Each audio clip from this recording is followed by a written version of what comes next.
¿Qué tal? Muy buenos días, bienvenidos. Good morning.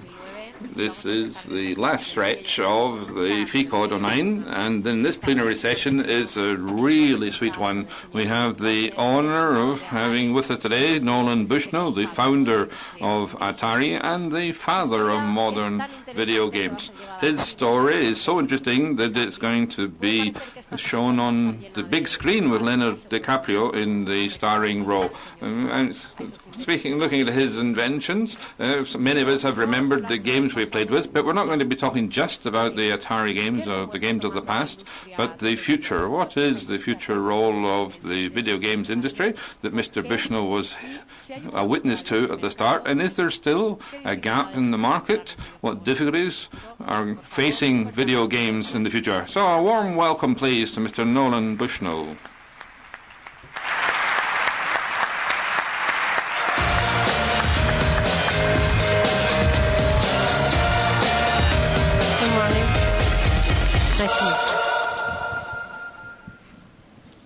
Well, great fun. It's great to be here. And the fun part about Spain is that, let's see, do I have a slide here? Not yet. But Spain has such, there we go. I had to start one of these. Everybody. Madrid is a great place. And the wonderful thing about technology and the web is that it makes it possible to bring people of every persuasion, every language together in a very, very important way. What this also means is that you can have a worldwide market for anything you do on the web. And of course, when I think of the difficulties in the early days of the video game business compared to now, you guys have got it made. So, my message to you is start your own business and start it today. And I'll talk a little bit about the history, and then you can see why it's really important for you. Start your own today.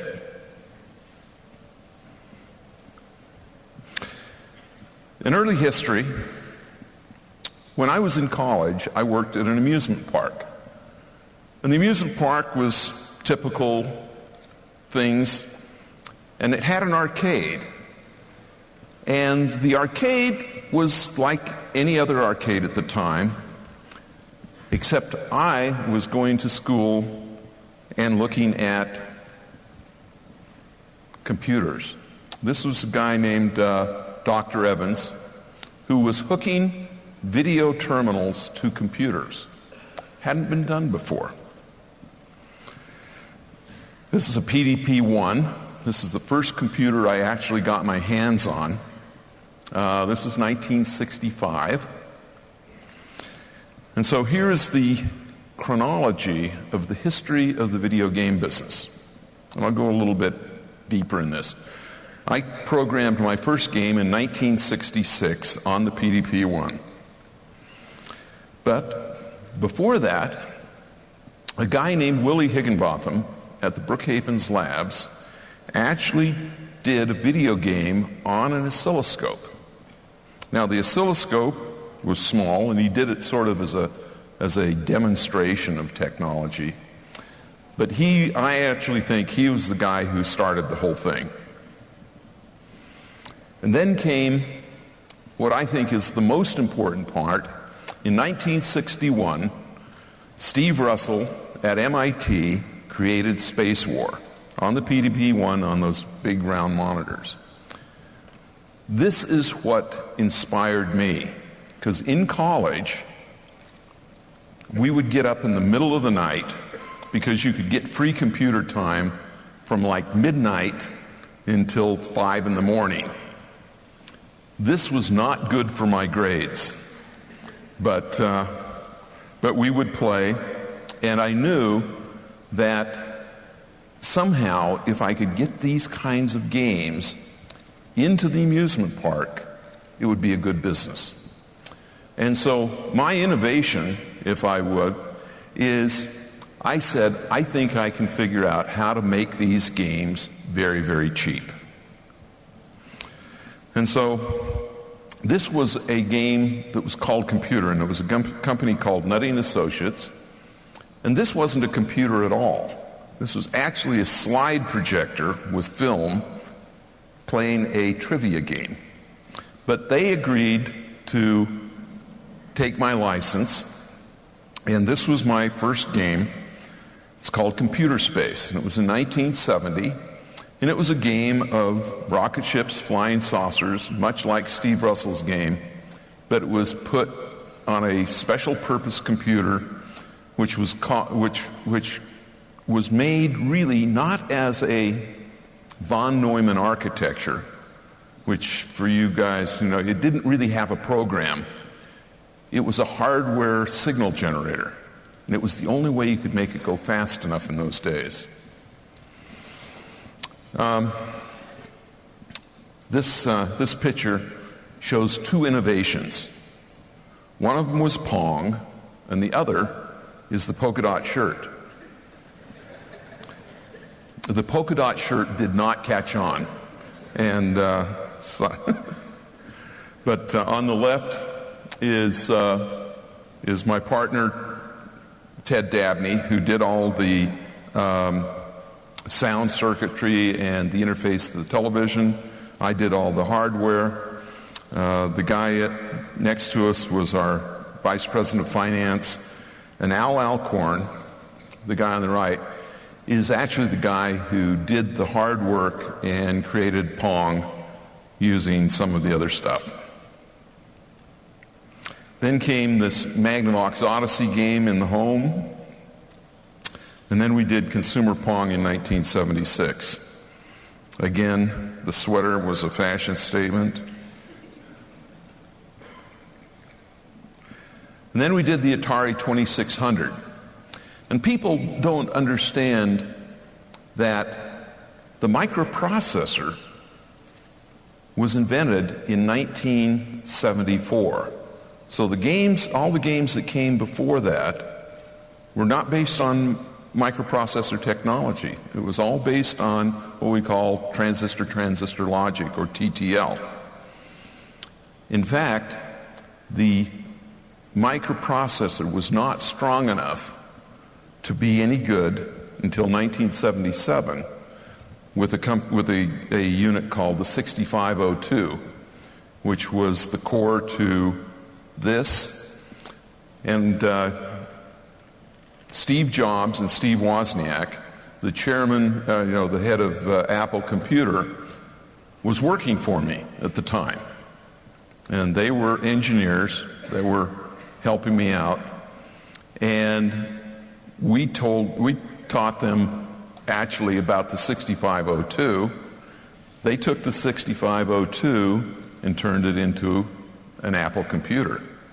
So there was a headway. I like to point out that I made a big mistake then. I had a chance to buy 1/3 of Apple Computer for $50,000. I didn't do it. And should have done that one. Actually, in the coin-operated field, the Asteroids was the first microprocessor game. Like you said, all before that used the Bushnell patents. And that's kind of where we were. Then we did a lot of innovation. We did games called Tank and Quack, which represented the first shooting game, Space Race. There's a lot of fashionable attire there. I then did a company called Chuck E. Cheese. Now, here in Europe, you probably are not as aware of it, but it's a big pizza parlor with a game center and a whole bunch of talking robots. Now, if you don't think that people thought I was a little crazy when I said we're going to do a pizza parlor and it's going to be full of robots that'll sing and tell jokes and it'll be great. Anyway, this is what they looked like. Then I did a company called Androbot. This is a little robotics company. I sold that. And then I did the basic technology for driving. So if you have an automobile navigation system in your car today, it's based on some of my early patents, and we basically we mapped the world. And so Google Maps, all of these are basically using our kernel for the map database. We did a thing called Buy Video, which was a very early shopping channel. Sold that. Did Magnum Microwave. I did a toy company. I had these little dogs and cats and robots that would run around. I sold the company to Hasbro. That little dog there, the little robotic dog, that was really a fun one because it would run around and when it discharged its batteries, it would drop them on the carpet. I thought that was kind of cool. In the last few years, I've been involved in a company called U-Wink. And U-Wink is a restaurant company that uses touchscreens at the table so that you can order your food, your drink, and play games right at the table. And all your ordering is done at the table and then just delivered to you. So it's very fast, fastest service in the world. And then you can play games. This is what our menu system looks like. You can touch any of these. You can order drinks, a few beers, and then you can play games, or there's comedy or various other things that you can play. And about every 15 minutes, a challenge comes up and you can play games with everyone in the restaurant. See who's the biggest and best and smartest person. We have some other games that are groups. The idea is to make people talk about social networks and social games. But I believe that the best social nature is when you can elbow somebody or buy them a beer. And so the restaurant world and the bar business is about people coming together. And Spain, if any country in the world understands the concept of coming together for a beer, Spain does.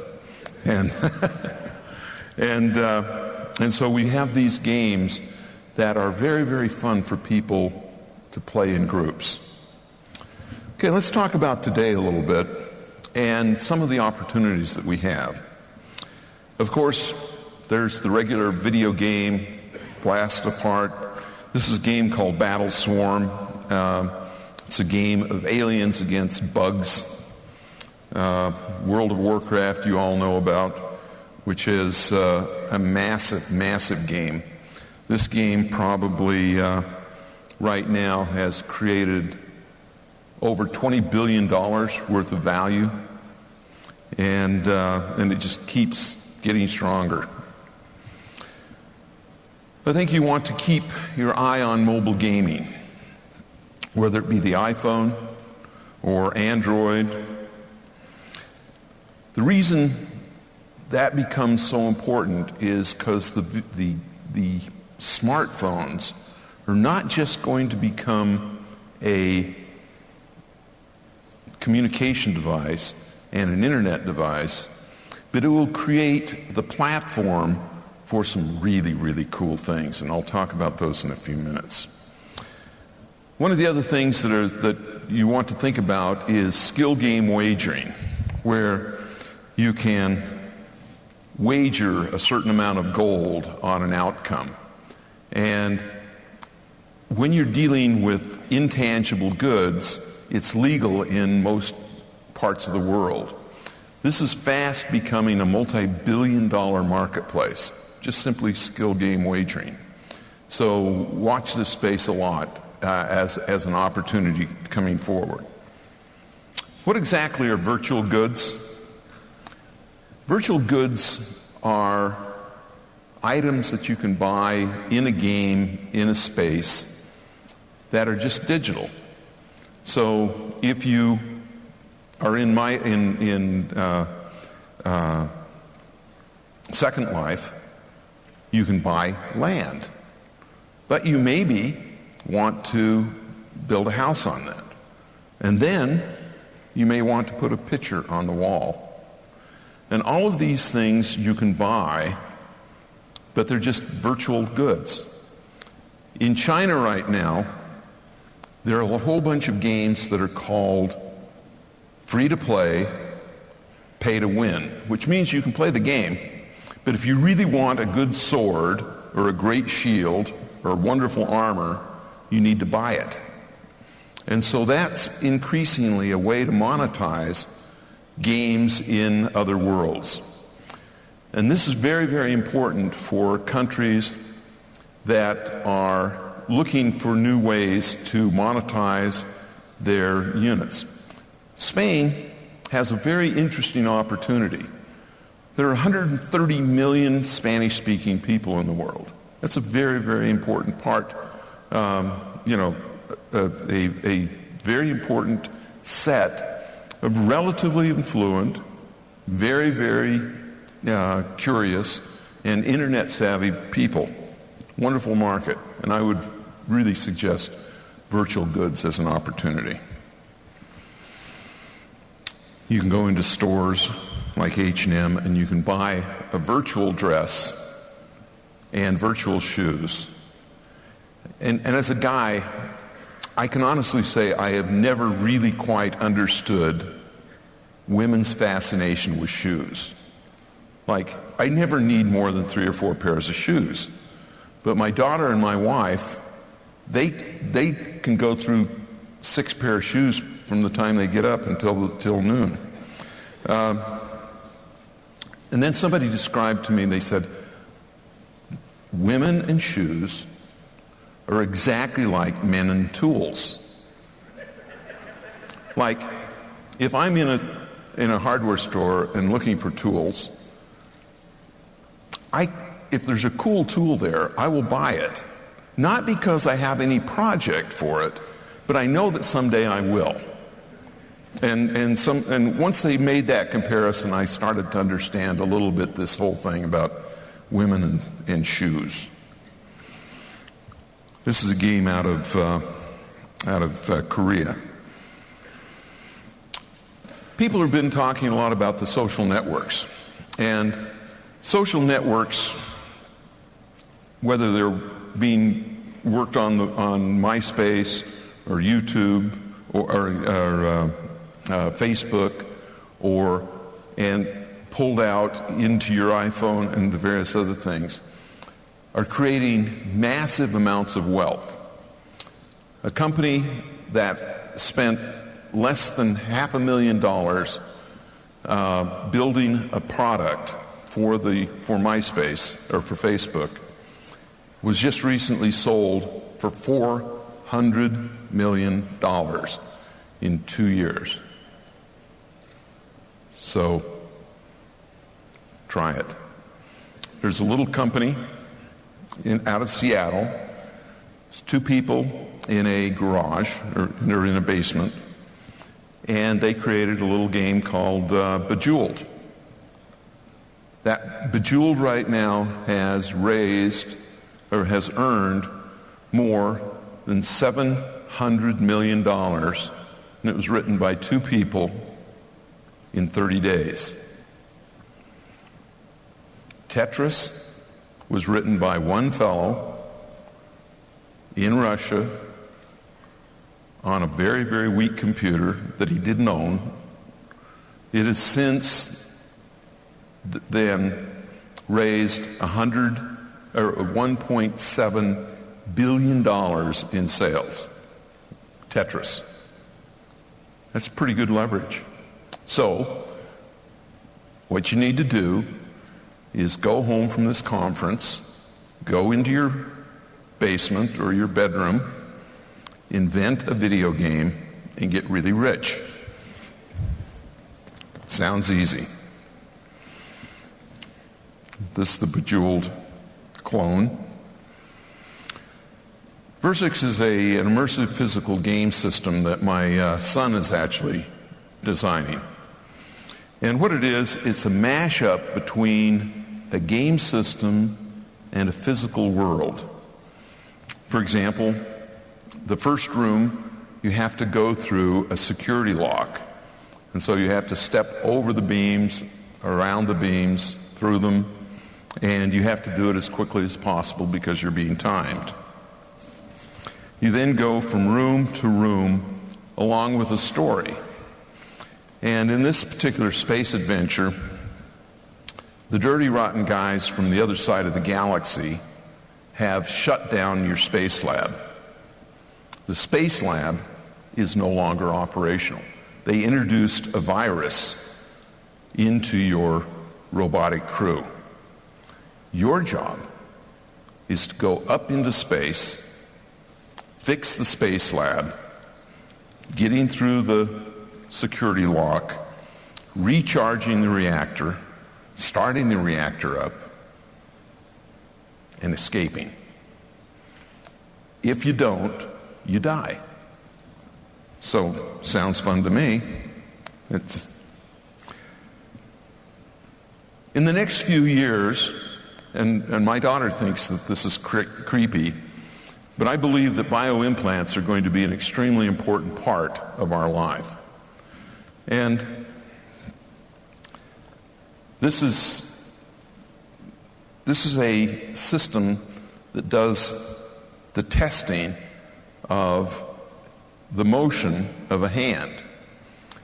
Imagine, if you would, going in and getting a tattoo. Not one that you can see, but one that's invisible.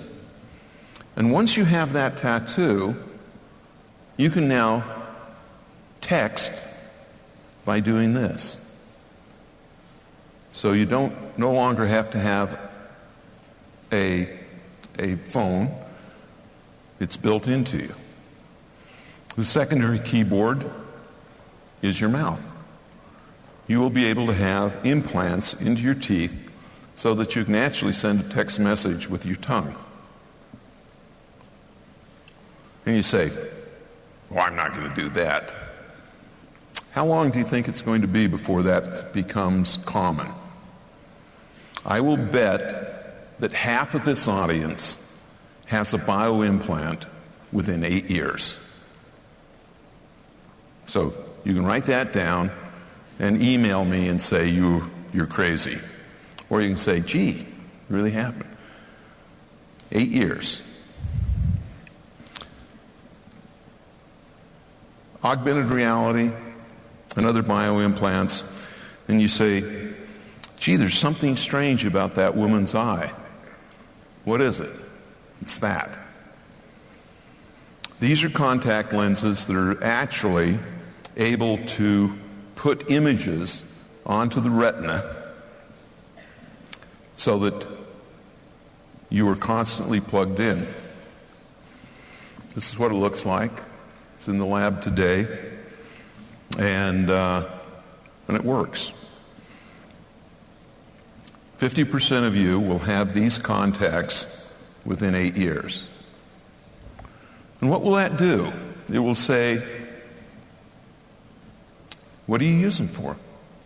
Game playing, various things. Now, imagine, if you would, going into a shopping mall or a fair or a convention, and everybody that you walk up to, you can see a little bit, not just their name, but a little bit of their dossier off in the corner. If you blink, it goes away. Blink again, it comes back up.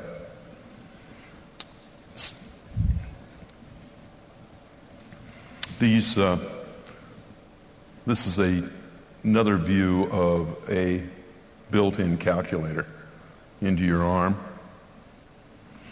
There's another thing that's going on right now in which you have ultraviolet tattoos, so that see anything unless you're in a club.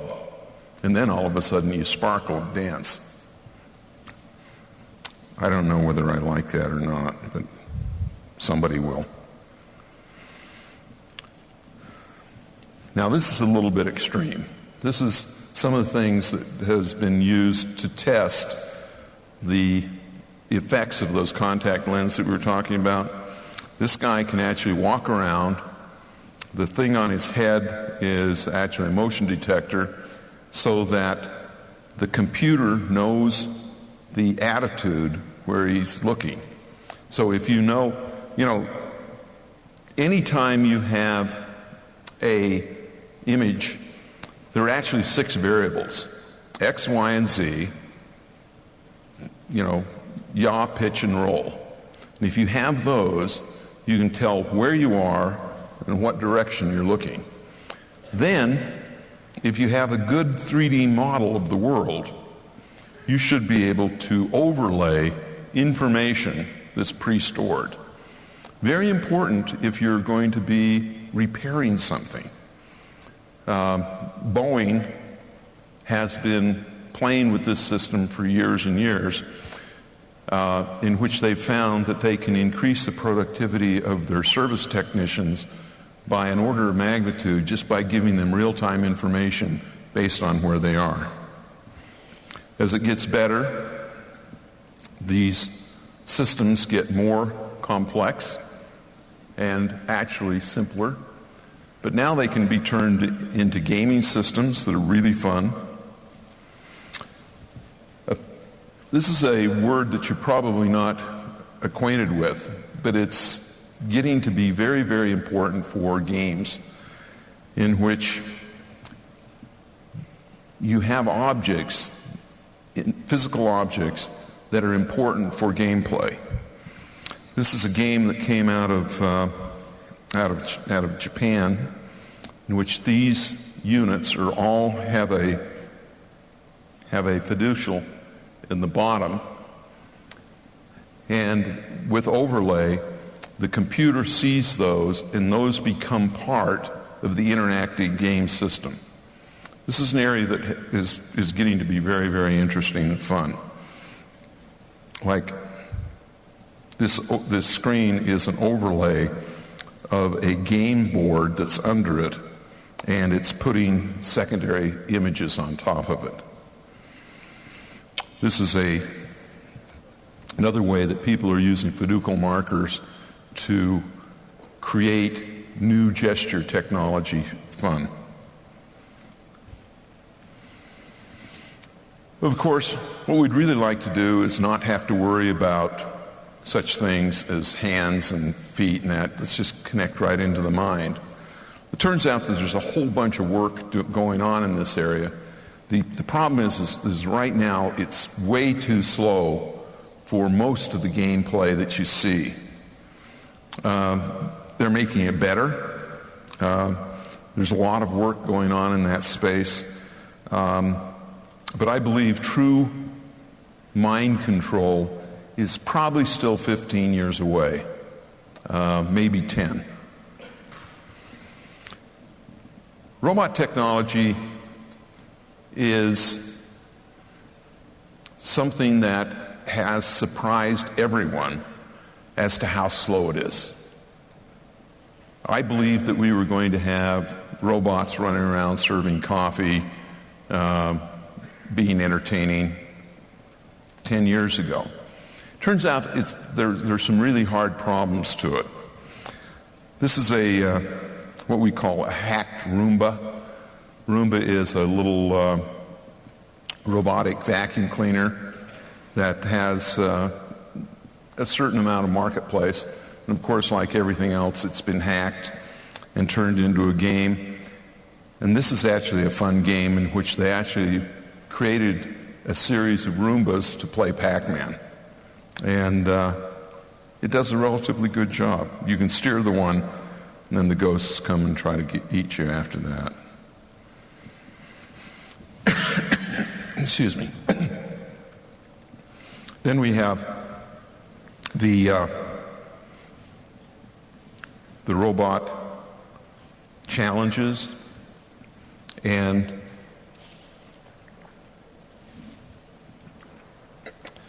this is a contest that's put on by MIT every year.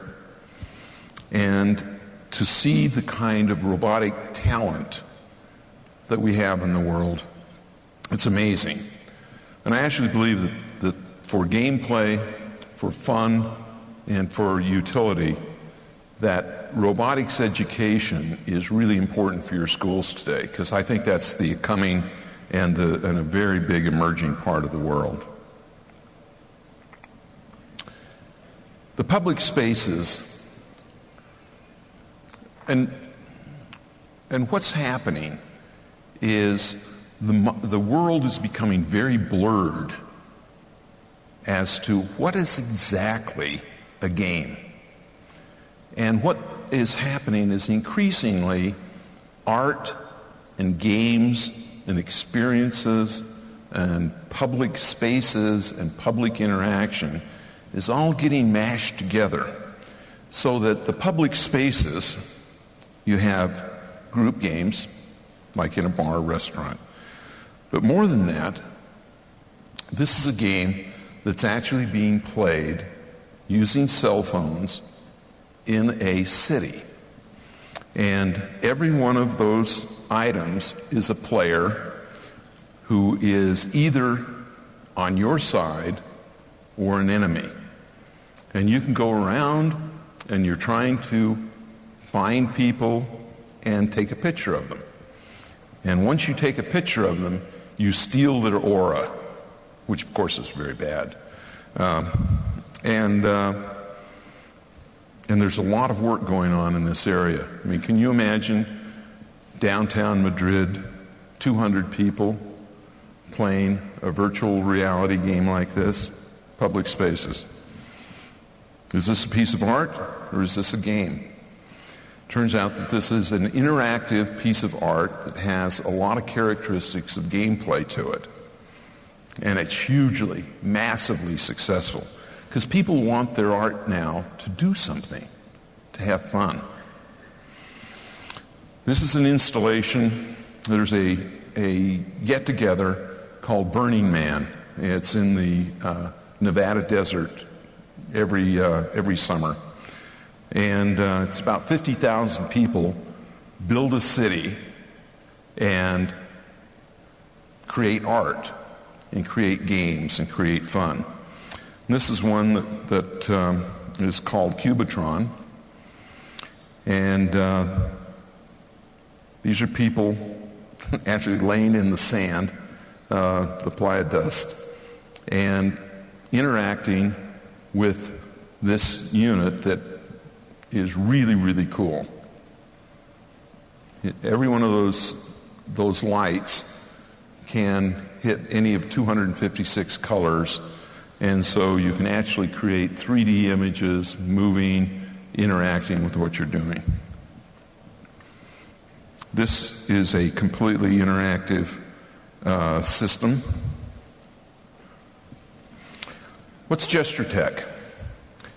There's a series of cameras now that have sort of augmented where the Wiimotes are, and you can now play a game simply by moving. But more than that, probably a third of the television sets next year will have gesture recognition. And what does that mean? That means that you don't fight over remote controls anymore, and you don't have to have a channel changer. All you have to do is reach out.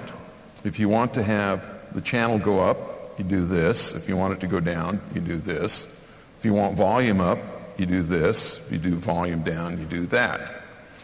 So now, a husband and wife can sit on a couch and not fight over the remote. And all you have to do is get closest to the television set, and it will respond to you. So now it's going to actually force people to get off the couch, which may actually be a good thing. There's also a series of games. The game that is played here is one where, see that guy that kind of looks a little bit like a Michelin Man? It's not as good a picture as I'd like. But that's actually a complete rendition of the fellow standing in front of it. And so whatever he does, the image does. And so in this particular one, there's a rotation of flags, and you have to orient your body to hit the flags. There's actually a funny game like that was on TV a little while ago called Human Tetris, where you had a pretty girl in a bathing suit, and she had to do this or get pushed into the water it was a great game. You should see it. Look on YouTube.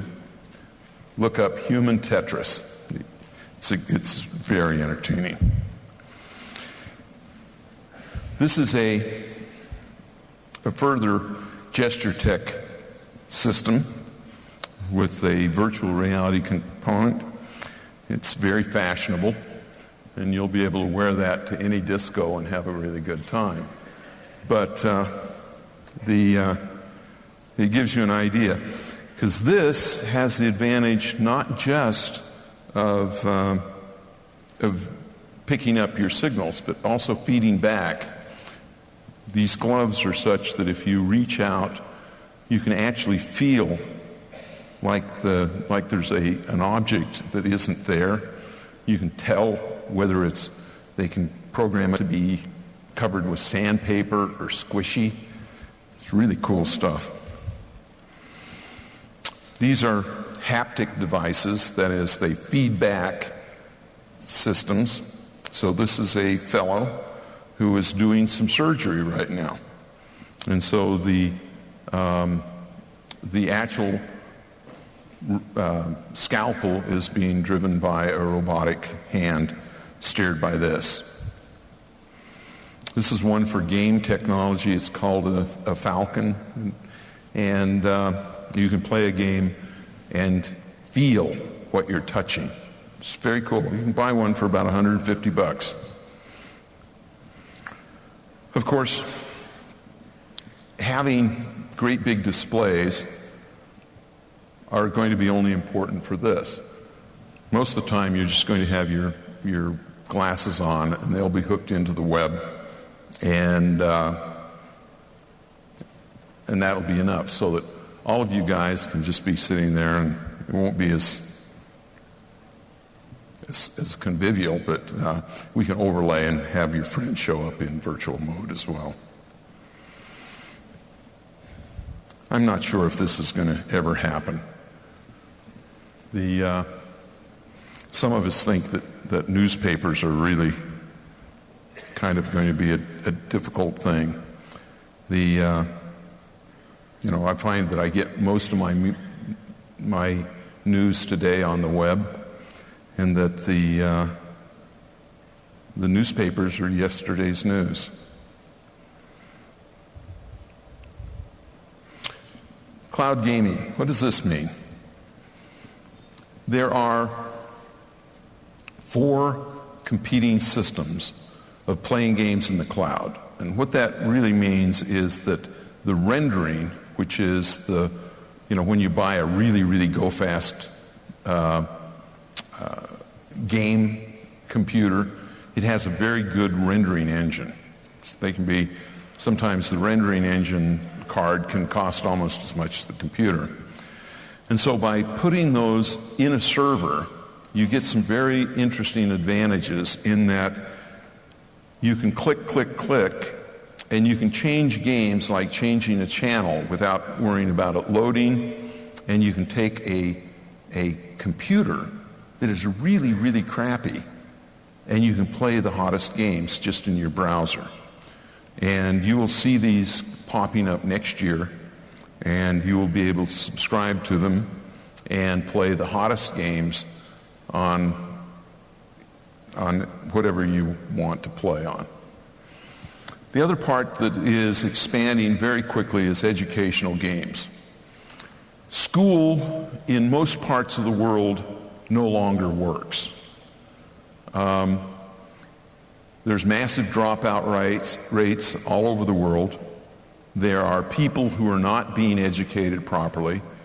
And one of the reasons is that the technology that a lot of the kids have is so much farther ahead than what the technology is they're using in school.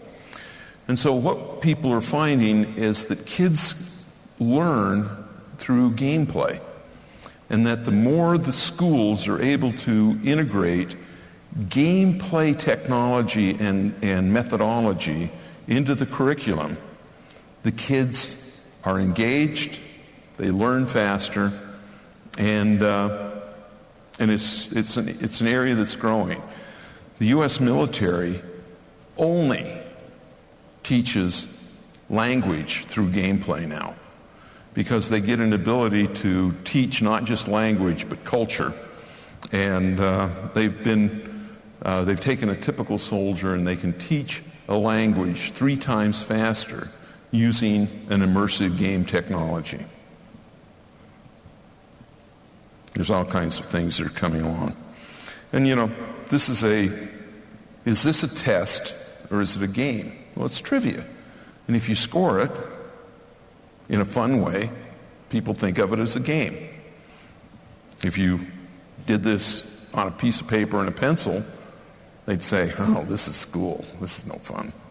But yet it's exactly the same structure. The game world has become a global business. The games have become a factor in looking towards other systems. Shopping can be a game. Games can be shopping. Even farming. One of the most successful games on Facebook is a farming game right now. So people have spent all this time and technology getting away from the farm. Now they're trying to get back there virtually. When you're looking for businesses, think globally. Think globally from the very first time. It's a big world. And think about the advantages that you have by speaking a language that is spoken by so many people that have relatively high in spending capability. There's no reason why Spain can't be the Spanish language, captain of the world for gameplay. And then, just like what's happened in Korea actually started out, and there are several companies there that have dominated their local markets and then moved out into China and America. There's a company called Nexon. It'll do $1 billion this year. And they started out as a very small, little, massively multiplayer game in Korea. 5 years. Entrepreneurship is different than what a lot of people think.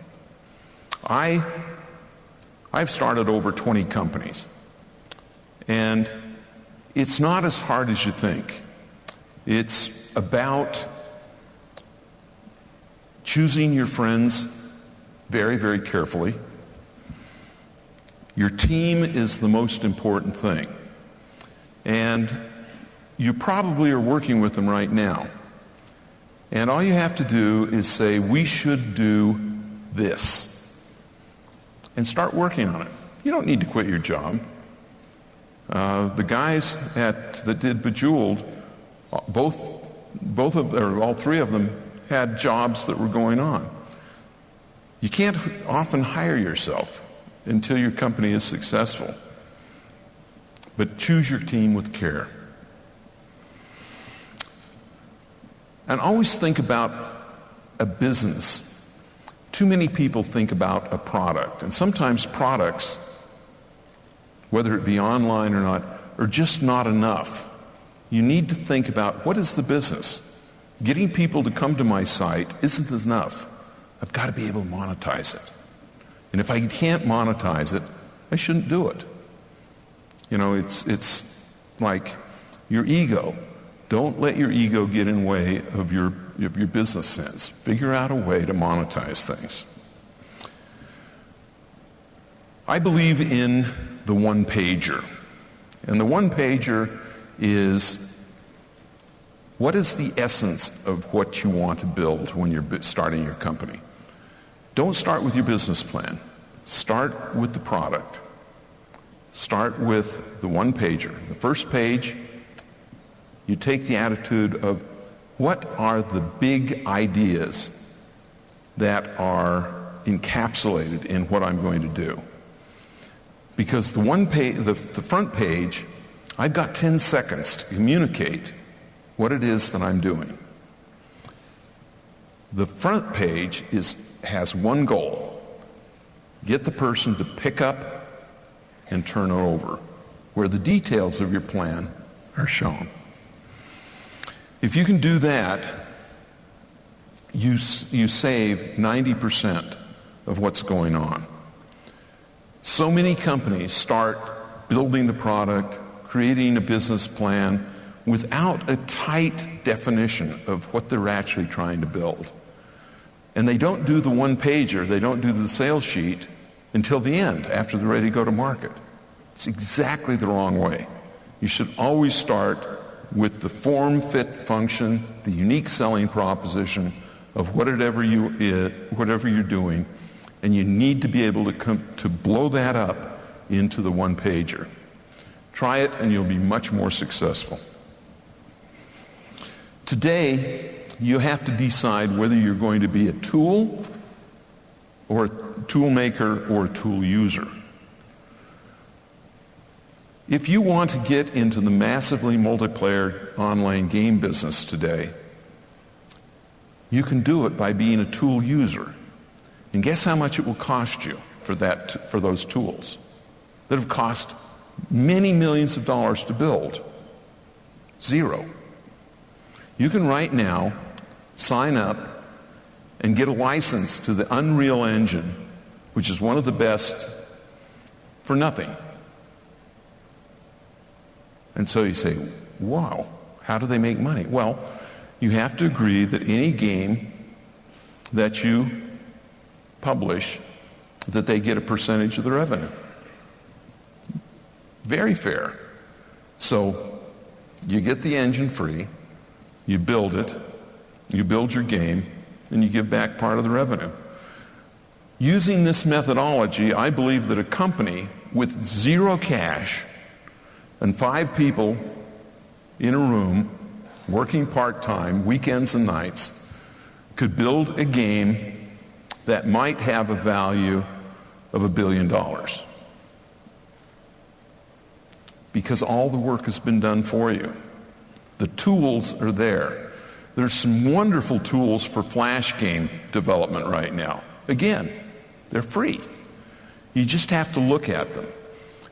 The group today who wants to build a game and say, I'm going to build an engine to drive this game, has just added $1 million of extra cost to the project for not a lot of benefit. Creativity is really the key here. That's really what the market wants. And entertainment, more than anything else, is creativity driven. Because entertainment is about forcing away boredom. If you're bored, you want something new. Travel, it's new. New games, new systems, new clothes, different. But you say, well, I'm not very creative. You don't have to be. Creativity is as much a learned art as anything else. What you have to do is, one, you have to be willing to fail. That's really hard for people. But unless you're willing to fail, you can't take risks. When you're skiing, you can always get down the hill without falling, but you're going really slow and it's not very much fun. You've got to be willing to push that boundary just a little bit and know that every once in a while you crash. Now, I listed some games and some companies that I founded.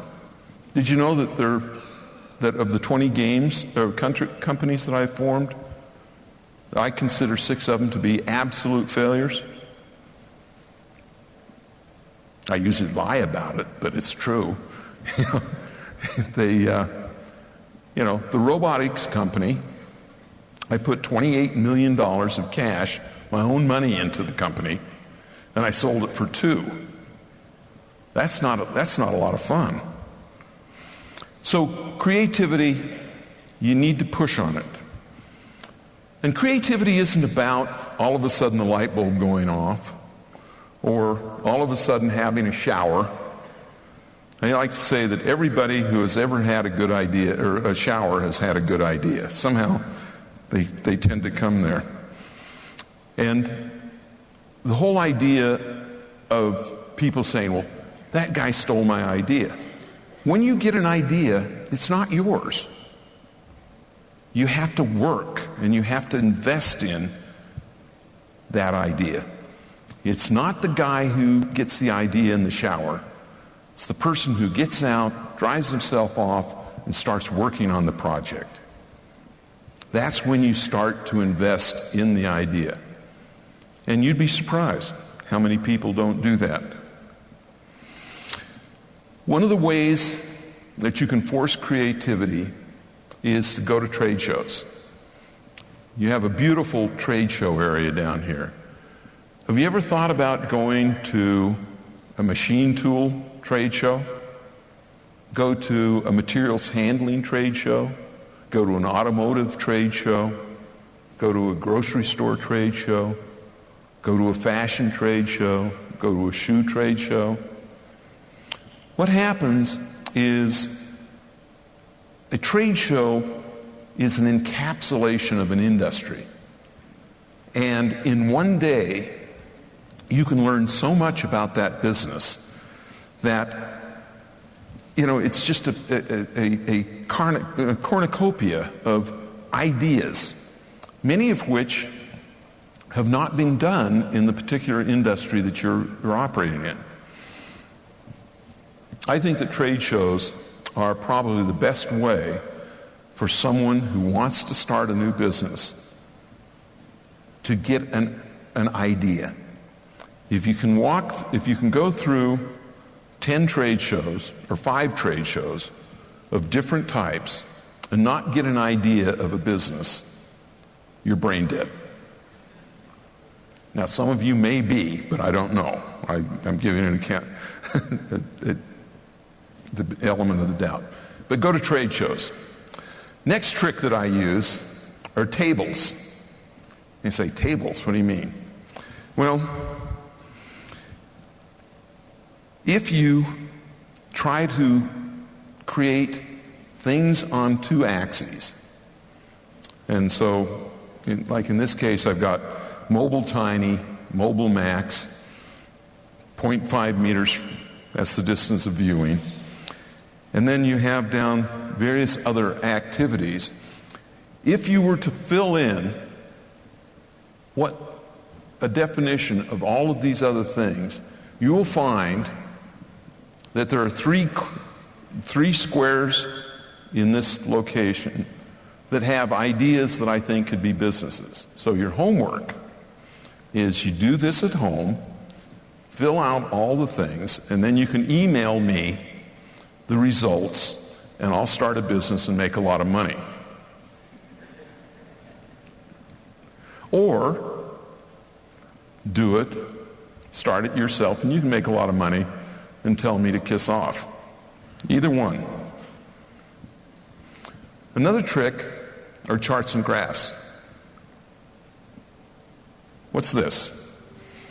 It turns out that I did one of these many years ago and predicted 2 businesses that were based on cheap memory.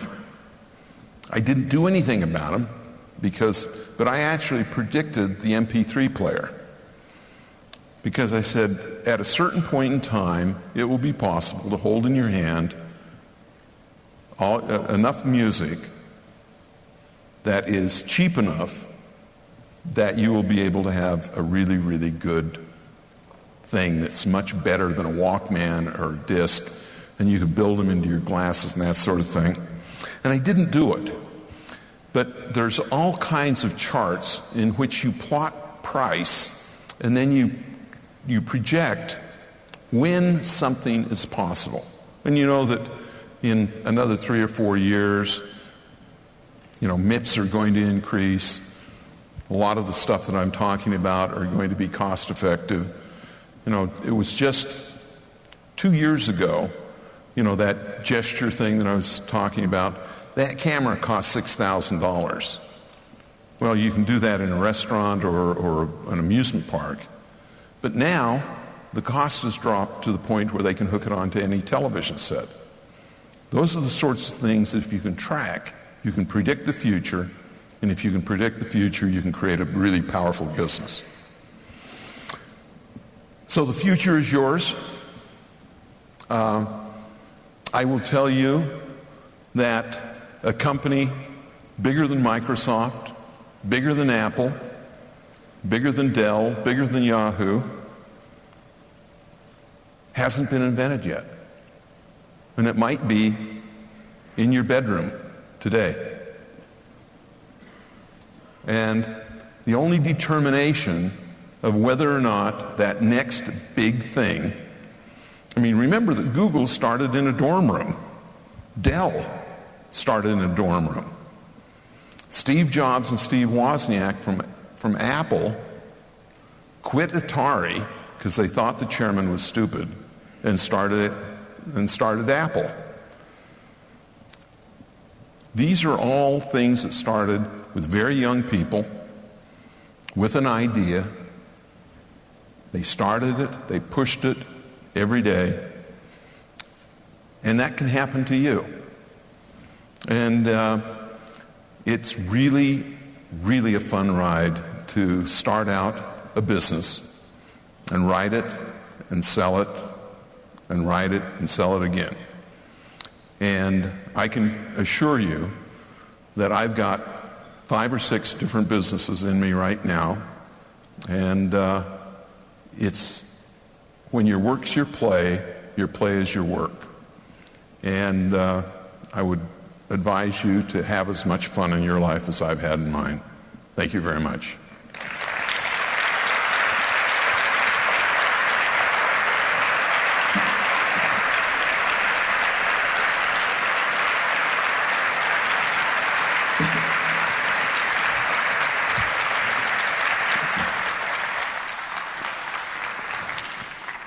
Muchas gracias. Ha sido muy buenas dosis de optimismo. Thank you very much. Great dose of optimism this time in the morning. So there you go, entrepreneurs. I'm going to see you back here with Steven Butterfly, the Flickr founder, at 17:15. So don't miss it. You know that the workshops start right now, and in the 3rd floor we have the business space opening as well. So see you later.